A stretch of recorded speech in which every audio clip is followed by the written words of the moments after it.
Day 6. The Dreamer Who Saved the World. The Story of Joseph.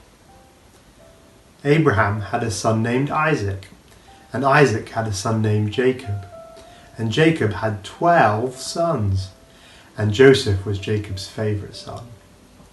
You might think it's a bad idea for a dad to have a favourite son. Well, you'd be right. Jacob treated Joseph better than his other brothers, giving him more presents all the time. His favourite present was a fancy rainbow robe. Everyone who saw it knew that Joseph was the favourite, and it made Joseph feel special. But it made Joseph's brother feel jealous and angry. On top of that, God had given Joseph special dreams about how he would one day be in charge. This made Joseph's brothers even more jealous. They started to hate Joseph, and one day they decided to put an end to Joseph, his dreams, and his rainbow robe. Joseph's brothers attacked him, tore off his robe, and sold him as a servant. Then they lied to their father, telling him that Joseph was dead.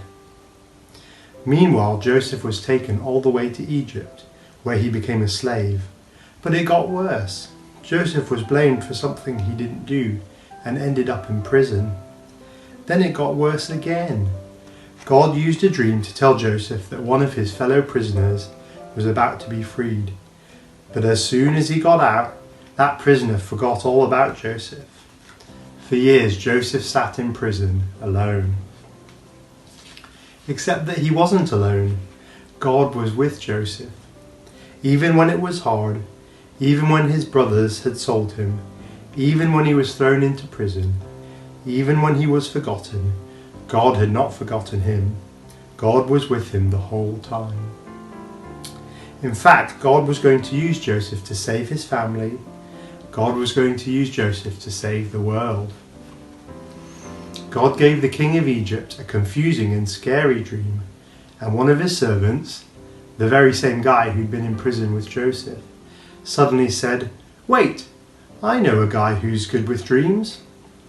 Joseph explained the dream to the king, that there would be a famine and people wouldn't have enough food, and the king put Joseph in charge. Joseph became a prince. The famine was so bad that back home Joseph's brothers were starving, so they travelled to Egypt to buy food.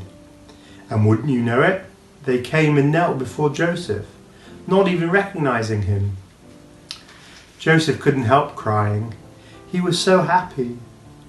"Brothers," he said, "come closer. Don't you see it's me, Joseph?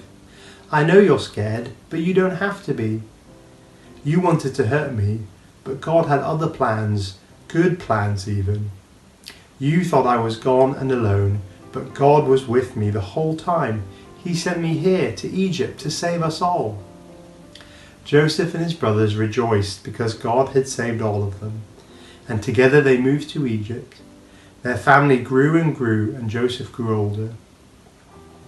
Just before Joseph died, he told his family, "God has been faithful to us and saved us, but Egypt is not our home. Promise me that our children and our children's children won't stay here, but will follow God." Sadly, they didn't. They stayed in Egypt, and the longer they stayed, the further away God seemed.